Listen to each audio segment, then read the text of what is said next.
You're listening to Death of the Reader. We are talking A Decent Interval by Simon Brett here on your Murder Mystery World Tour. Death of the Reader on 2SER Herds. We are discussing chapters 12 to 19. Flex, we're like 2/3 the way through the novel. I'm pretty confident that I can solve this one. Excellent. I was a little shaky last week, but I think, especially with how many characters Dirty Laundry we've been digging up, I'm pretty confident I got this in the bag. Excellent. Herds, we have gone through what started out feeling like a completely extraneous novel to begin with. The second half of this book seems to spend so much time dealing with Charles Paris as a character that by the time the plot actually starts happening, you're like, oh my goodness, it's a murder mystery novel. Well, he gets kind of caught up in it, doesn't it? Yeah, he really does. I mean, as the first, responder on the scene of the crime, which is a lovely way to hook someone into a murder, mind you, especially if they think they've done the murder. Yeah.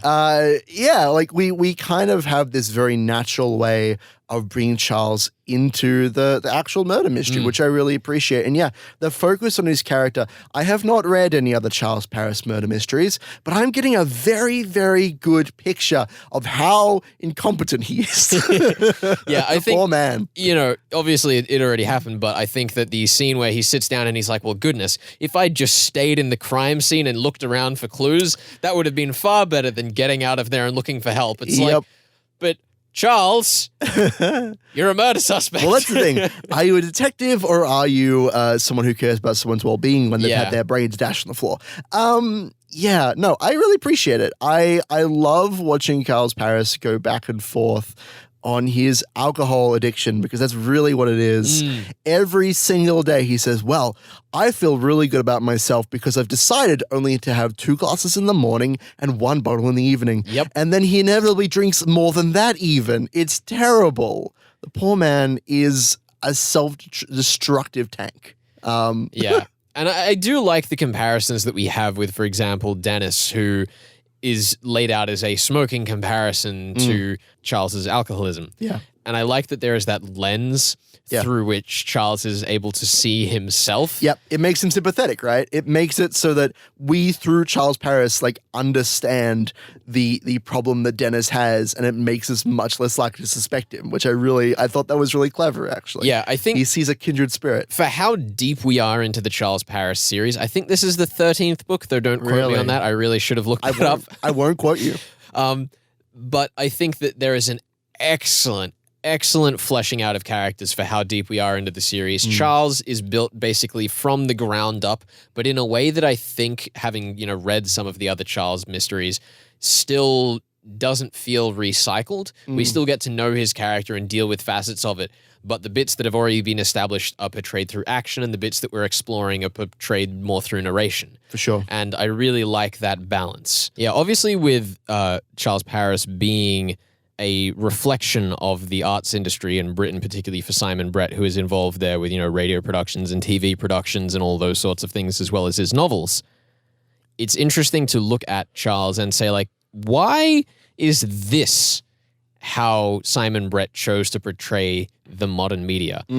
Obviously, for us working in the media, we kind of have an insight and can understand it, but at the same time, it's curious to look at it and go oh, he's an alcoholic who can't get his life straight, and this is meant to reflect the world of the modern artist. Is it really that bad? Is it that bad? We don't know. Yeah. Well, that's an interesting point, that this story is not just about, this is how the media really is, but it's also about expectations of youth compared to the reality, growing up.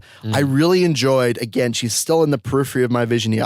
Geraldine has got to have some blasted role in this story. I don't know what it is yet, but I'm looking forward to it. But she's constantly saying, like you and I, we understand the reality of being an actor and da-da-da-da-da. And I really appreciate that that's the angle that Simon Brett is kind of taking here.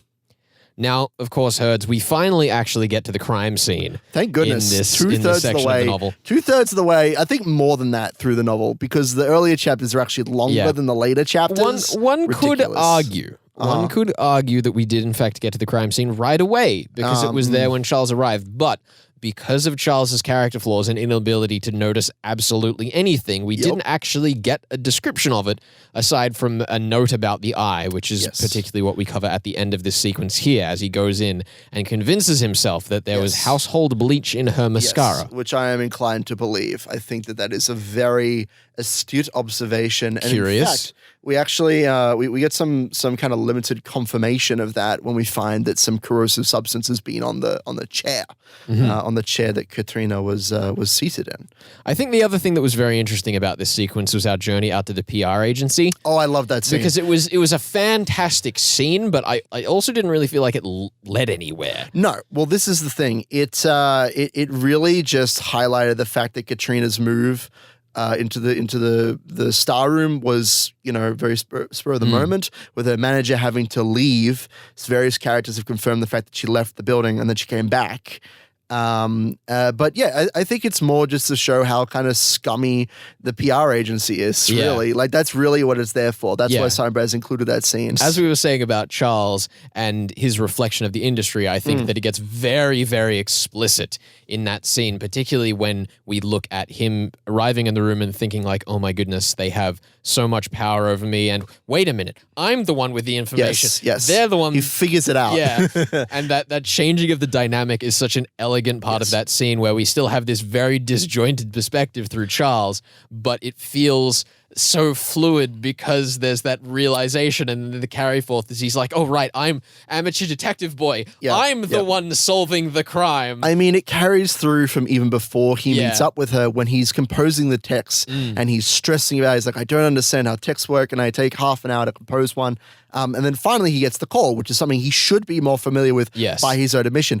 But Perry just walks all over him, even though, as you say, he's supposed to be the one with the power in that scene. They're like, we'll pick you up an address. Please let us know where it is, and we'll see you at 12 p.m. Click. And he gives them his own address. Yes. Like, what are you doing? It starts to feel so spy novel. It's terrible. And I absolutely love it. And he's just caught up in this whole thing. And I was like, why would you give them your home address if you're trying to be discreet about this? You crazy man. What are you doing? It's so compelling. That said, the moment that clicked with me, or I want to just pump my fist with ecstatic joy, was when he was saying, all right, I have the information and I would like to speak with Miss Perry. And then he specifically says, like, I would like to speak with her without you in the room. Yes. That was the moment. It was like, he's not just turned the situation around, but he's fully understood that the reason why he can't get a word out of her is because her boss is there. And it's just another example of how well the power dynamic is laid out in that scene. Absolutely. Because there's still, the boss has such a profound impact on the room, and the way that the writing changes after he leaves the scene immediately makes that apparent, and I really love it. So then, Herds, we come to the pointy end of the situation. Oh, do we? We do. We have Charles Paris, a broken, confused actor playing the role of an amateur detective, fighting the police while being suspected by them. Do you think that Charles Paris is actually going to beat the police to solving it? He has to. Here's the thing. I think that, like Hamlet, despite having the entire court against him and a poison blade, he's going to come out and realize through much harm and tribulation who the killer is and what's going on. I'm glad that you caught on where I was leading there, because you obviously had that comparison to Hamlet that you're making last week, and it was very curious to not necessarily see it unfold blow by blow. No. But I think, Herds, you can kind of draw some interesting parallels with what happens in the play and what we've just read. In the play of Hamlet, Hamlet figures out who the killer is. He tries to expose them and is challenged to a duel. And in the end, they're both stabbed by poison blades, and his mother's poison. It's everybody gets poisoned is the point. Everybody dies at the end of Hamlet. So I think that Mr. Charles Paris will come out on top. He will expose the murderer, but may get killed in the process, or at least suffer serious injury. Possibly poison themselves. Before we move on and close out this segment of the show, Herds, have you seen The Princess Bride? I haven't actually. I know that's a really terrible thing to say, but it's one of those movies. I haven't seen it. Herds, promise me before next week on the show you will watch that movie, and I just want to know. Okay. Do you think that there is a logical line one can draw from Hamlet through The Princess Bride through to this novel? One complete arc of culture. Maybe. I hope so. Look, I'm gonna have to watch it. I've only seen little bits of it. I know there's like songs in it. I'm ready. I'm gonna go watch it. All right, fantastic. You're listening to Death of the Reader. We are Flex and Herds, talking A Decent Interval by Simon Brett. chapters 12 to 19. And we will be back with more of that in just a second. You're listening to Death of the Reader here on 2SER. I am Flex. I am joined on the line right now by the incredible, the wonderful Simon Brett, the man who inspired the world of murder mystery that I now find myself neck deep in. Simon, last time we had you on the show about a year ago, we were speaking about the Floating Admiral, which you provided the foreword for back when you were president of the Detection Club. And it was really a fantastic way to come full circle for me and my murder mystery journey, since your story, A Decent Interval, which we're talking about today, was one of the first mysteries that I actually actively tried to solve, and I found great enjoyment in doing so. So it's really an honor to have you back on the show again, Simon. Well, I'm very honored. No, it's nice to talk to you, particularly in these strange times where, communication is as important as ever it was, if not more so. Yeah. Totally. Now, I wanted to get into this by, first of all, talking, the last time you're on the show, you were saying that Charles Paris was inspired a lot by your experiences in working in show business. But the thing that was particularly interesting to me about A Decent Interval is it was your first return to Charles Paris after about 15 years away. So was it a particular experience? Was it a particular individual moment that pushed you over the edge to come back to Charles Paris? Or was it just the general shape of things that led you revisiting him in this modern world? I think the reason I stopped writing them, which is part of the answer, was that I just felt I was getting further away from, having my finger on the pulse of showbiz, because when I started writing them, I was a radio producer and then a television producer, and then I was working a lot writing for radio and television, so I was in constant contact with actors and producers and all that kind of world. And then I sort of thought, well, maybe I'm getting a bit far away from this because I was doing more books and less of that kind of thing. And so I thought I would leave him for a while, and it turned out to be nearly 15 years. But in that interim of 15 years, my wife started working for a theatre as fundraiser development manager. So I was getting lots of good sort of, hot theatrical gossip from her. And also, the whole showbiz scene had changed so much by then that you've got this, this eruption of reality shows, and suddenly, you weren't watching actors and with scripts written by writers, you were watching ordinary members of the public. Yeah.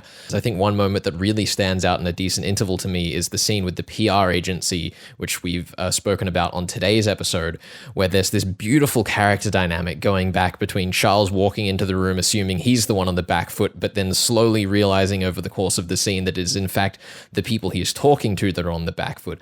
What kind of visceral experiences really lead to those fantastic character dynamics that you play out so well with Charles Paris? I think it's just, it's the experience of life that I think we go into situations with. I mean, I think a lot of, certainly comedy writing and crime writing is about the difference between people's self-perception and the way the world sees them. And that's the kind of thing, in the instance you described. Charles goes in with a certain expectation because he sees himself in a certain way, and then he realizes that, oh no, that's not how they see me.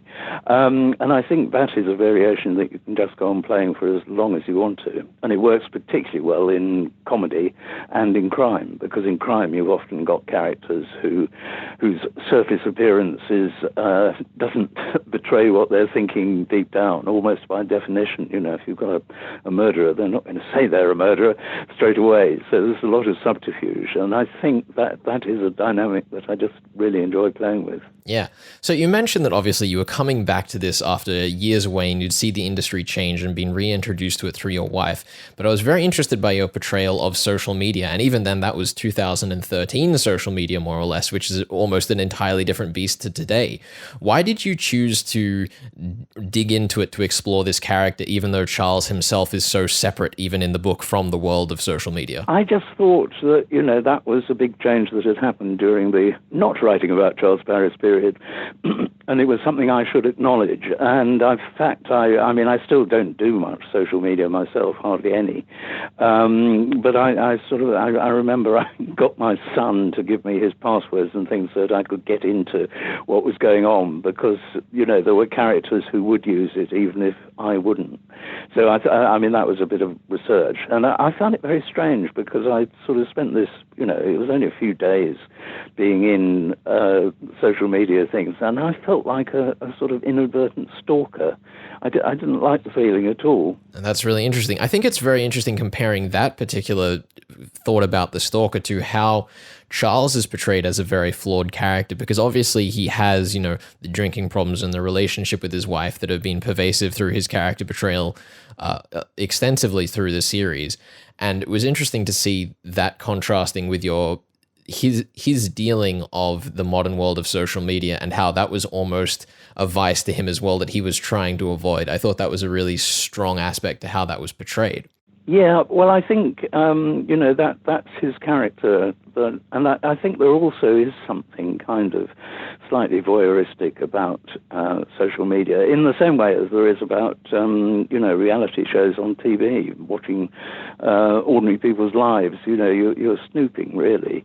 And I think obviously, as an investigator, he spends a lot of time snooping, but I think it's something that he's quite uncomfortable with. And he shares that with me, I must say. I mean, Charles Paris is very much, he is kind of my character in totally different circumstances. Yeah. So I never have a problem with thinking what Charles would think, because it's basically what I would think. But fortunately, I have advantages that he doesn't, like an ongoing marriage and, a probably more successful career than he has. But it's a wonderful way of sort of dumping, with the character like that. You can sort of expiate unpleasant experiences and make them happen to Charles. I think the other thing that's particularly interesting about his portrayal in this novel is that he's working to try and get himself out of this slump after the hiatus that kind of represents your absence from the books as well. Did you feel at the time that you're trying to draw him into this modern world that he was working towards pulling through to the other side to achieving redemption? Or was this kind of still just a flux state that he's kind of been in to some extent for most of the series? I mean, I think redemption for Charles Paris would kill the series. So he can certainly aspire to redemption, but he's never going to get it.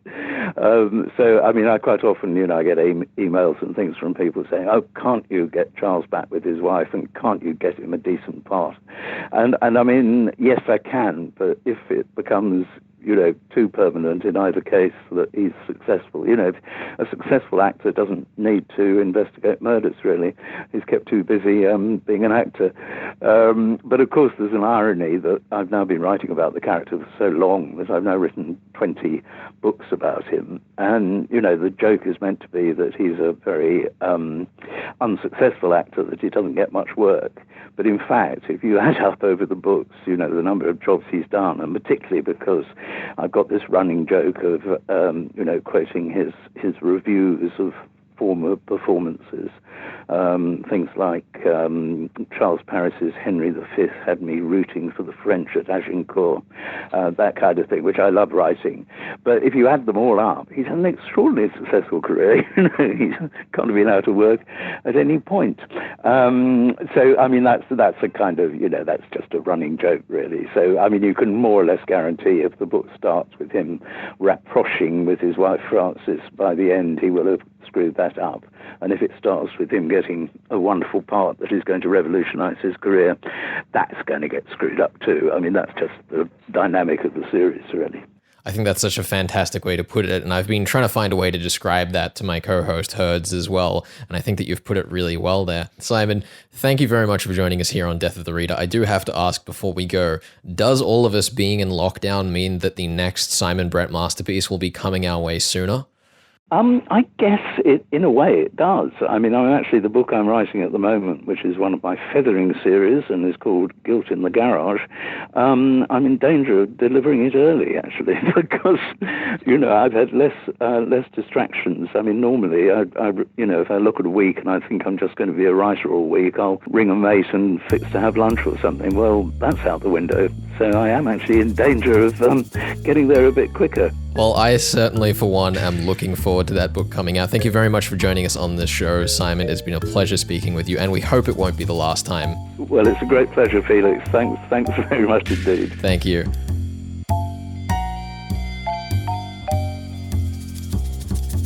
You're listening to Death of the Reader. We are discussing A Decent Interval by Simon Brett, chapters 12 to 19, and Herds, it's time! Let's! We shall begin the dissection of The Murder Mystery of the Century by Simon Brett. Before we begin, let's restate, Herds, that you have a point on the line for this week, a point on the line if your solution is the same as last week.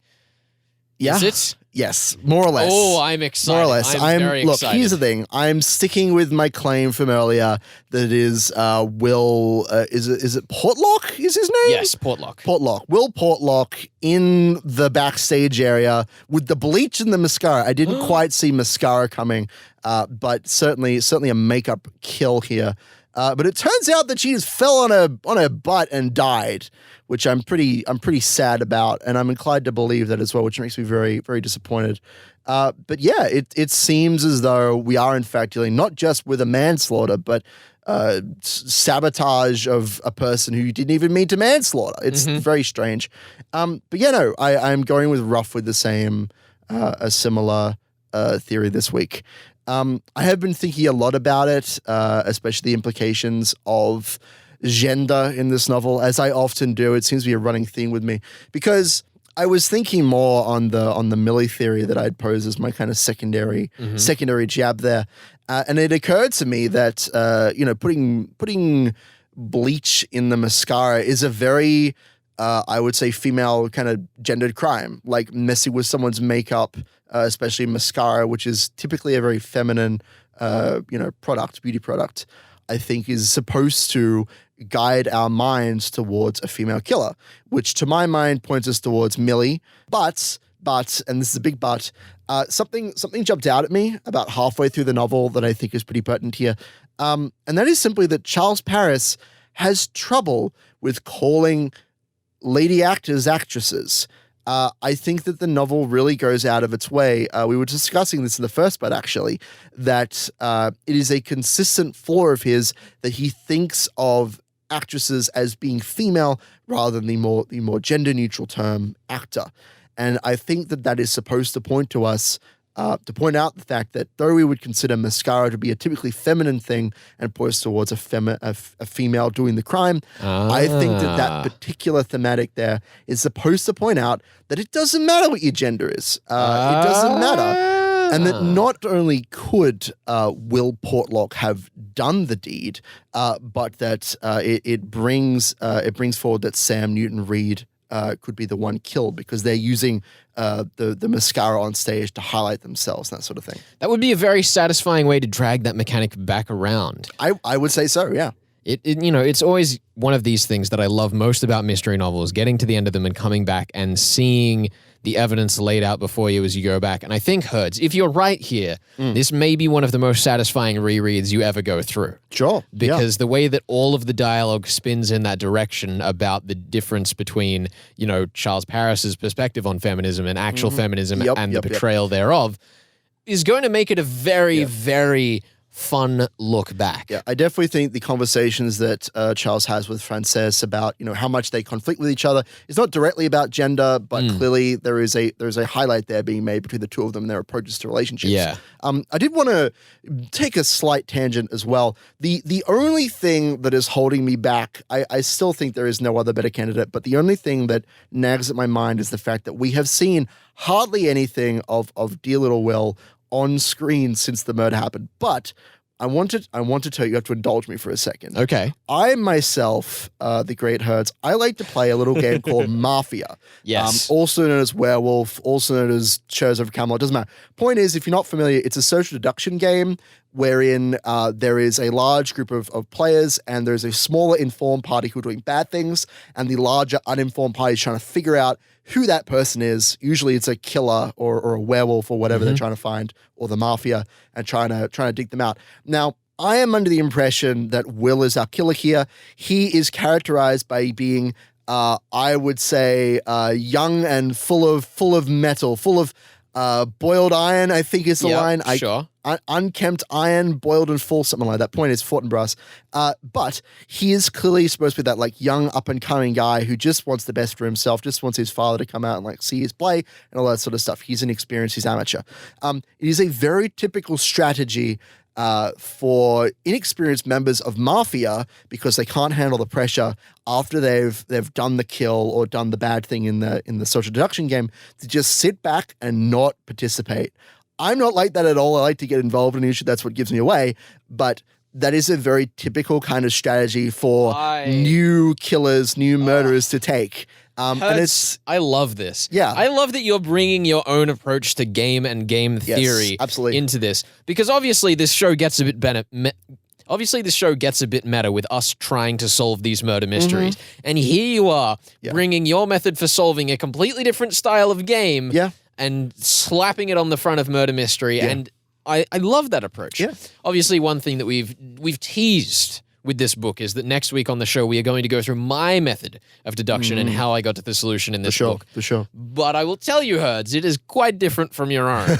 And I mean, that's how we be, right? That's why there's two of us on the show. Yeah, and I love the way that you've approached this novel in particular, because I don't think the way that you've talked about any of the novels we've covered on the show thus far have been even close to the method that you're using here. Yeah. And it's fascinating for me, who's kind of been set in my ways in solving mysteries the whole time, seeing you with this novel changing up your approach in such a drastic way. Yes. All this is to say that I think that this can be employed in all sorts of detective novels. It is not uncommon for the killer to be someone who was just on the fringes of your perception. Yeah. Someone who was just out of the spotlight. And Will here, I think, is taking the even more extreme amateur approach of just being nowhere to be seen. Well, quite curiously, the way that I would approach the same piece of evidence, Herds, is that I would say that Will Portlock, if he is the one guilty to this crime, rather than him getting himself out of the way, out of the spotlight, I would see it as Simon Brett getting him out of the spotlight to hide the killer from our obvious perspective. This is exactly the point, isn't it? This is a tactic that murder mystery writers use all the time, so that your attention is focused on people who definitely couldn't have done the murder. And indeed, not to tangent too hard, but in the structure of this novel, we have visited witness after witness, getting more information, but each time clearing them of guilt as we've moved between them. Except for Bazza, who I think is probably our culprit for the is almost our culprit for the Jared crushing. The crushing, but yes. I think it would be far too cliche to have a man with that kind of, I would say, thug-sounding accent. Yes. Like, if I want to make a man sound like a thug, I use this voice. And that's the exact voice that Simon Brett uses for his character in the novel. I think that having him be the killer would be a supreme cop-out. I see. So, now, Herds, you are saying that amateur players, new players at Mafia, employ the tactic of getting out of the way if they are guilty. And then you said that crime writers use this all the time. Are you saying that crime writers are no better than brand new Mafia players? Well, it's a trick that works, right? Okay. And for brand new, like, here's the thing. Experienced players can use this as well and often much more effectively. But in this particular case, in the case of Will, it's a knee-jerk reaction. Right. Like, even in my very first Mafia game, I was like, I don't want to get killed. I don't want to be in the spotlight. I don't want to be taken out of the game. So I just said nothing. I was just about to pick up this phone here and dial Simon Brett and let him know. Look, if we want to talk to Simon Brett about the benefits of being in a mafia for the subject of crime writing, I mean, I think that's a conversation we're going to have to go through Van Dyne first. Of course. Yeah. Now, Herds, this is not the direction that I thought this discussion would take. Normally, this is the part of the show where we discuss the mystery. You have accused Will Portlock of using bleached mascara. Yep. Try and put Sam out of the running for playing Hamlet so that he could do it instead. And to clarify, he's obviously a young, passionate actor and he wants to get his big break. He clearly thinks this is it. And he also mentioned that he's having his father like flown out. And again, the issue of money was brought up in, who could have done it to Jared Root in the first place. I think we've got the inverse happening here. Excellent. I don't think that Will is very well off. I think he's paying an awful lot of money to have his father flown out. And that's part of the reason why he's so bloody desperate. Well, there you go. Herds, I wish you the best of luck with the final chapters as we read on before resuming next week. Let's do it. It's been a pleasure discussing this novel with you in a way that I absolutely would not have expected from this. I didn't think we'd talk about Mafia. I didn't think I'd better sneak that in there, but we're there. You're listening to Death of the Reader. We are Flex and Herds. That was our discussion on the second part of A Decent Interval by Simon Brett, chapters 12 to 19. We will be back with chapters 20 to the end of the book next week. Thank you very much for joining us, and we will see you then.